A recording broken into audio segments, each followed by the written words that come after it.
I'm Libby from NJACP. I cannot believe that we are already almost finishing up first quarter of 2026. And I'm really excited by the start that we've had this year. Our member engagement, we just came off a conference with record attendance. All of our members have renewed, and we've added several new members, which I'm really excited about because it's our membership that makes us strong. So I want to give a shout out to our new members that just joined us, and I can't wait till they really dive in and become part of the NJACP family. So it's Achieving Better Life Experiences, the Center for Family Support, Consult Care, DSA, USA, Faith Home Care, Jewish Union Foundation of New Jersey, Serenity Dayhab, Your Choice Home Care.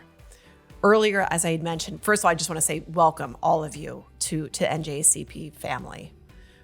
Earlier in March, we had our conference, and I had mentioned before we had record attendance. It turned out to be 2 great days of connection, collaboration, inspiration, humor, fun. One of the really exciting things that we did, we had a pop-up podcast, which we are now keeping in place. It is the provider perspectives, the opportunity for all of our members to share their stories. You know, when I've gone out on my site visits and sat down with the execs and the staff and the individuals, it's the people that I meet. That's what NJACP is all about. So we have created a platform now that we can share the great stories on our social media, throughout our website, and push it out to lawmakers too, so they know who you are, the impact that you make in your communities, the impact that you have on the individuals that you support. And by the way, you're also huge employers in this state.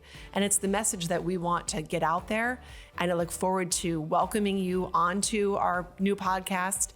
And we'll be having these interviews at membership meetings and other opportunities throughout the year. So stay tuned, check us out.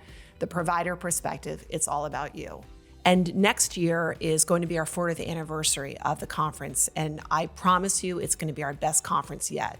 So please save the date of March 11th and 12th, 2027, and join us in AC Resorts for 2 incredible days that we will build upon the foundation of this past year. So we had our first meeting of our Youth Constituency Group this past month, and it was a great opportunity for our members that are in the children's system of care to get together and talk about some of the issues that they're facing, providing services in CSOC.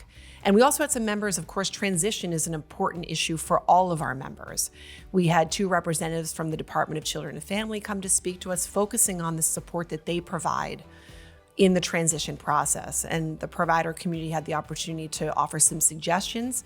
And no question, this is the beginning of a greater conversation. We look forward to meeting again in May and then throughout the coming year. I welcome our members that are in youth services to engage with this constituency group, or also those that are concerned about transition to join this constituency group. We also had our first meeting of our emerging leaders, which is an opportunity for staff within our organization that are looking to move to the next level, elevate their skill set. We had a really interesting conversation with Judy Saylor looking at leadership qualities, soft skills, the things that AI is not coming for.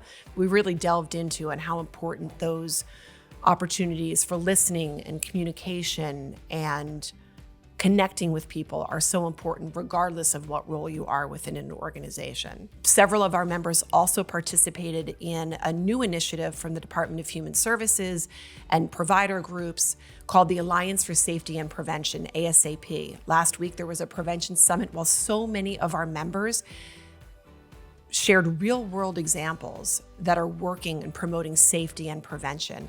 This lifting up best practices, sharing, being generous with what is working is going to lift up the entire field. And I'm really proud of our members that engaged in that shared their expertise, and I know that more is to come in that important initiative. We are smack in the middle of budget advocacy season. In the beginning of March, Governor Cheryl put out her proposed budget, and now it's in the hands of the legislature, where NJACP has rolled up its sleeves and dived right in. Both Maureen and I testified, along with many of our members, before the public hearing sessions in the Assembly and Senate. We'll be certainly engaged at the State House when the Department of Human Services testifies in May. And I'm happy to say that on June 1st, we're going to be having an advocacy day at the State House. More information is forthcoming on that, but certainly save the date because we need a big crowd in Trenton to say why we need a 3% COLA. That is our main budget ask this year.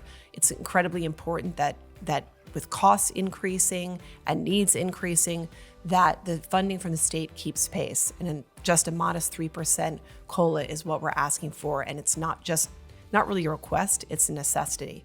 We've also provided many opportunities for you to make your voice heard, whether it's submitting written testimony or just with a few clicks of your mouse by sending a message to your legislators. Please check out our website, check out e-news, messages from us through social media on how to engage. It's important that your voice joins us and telling legislators why it's so critically important that this money be included in the final FY27 budget.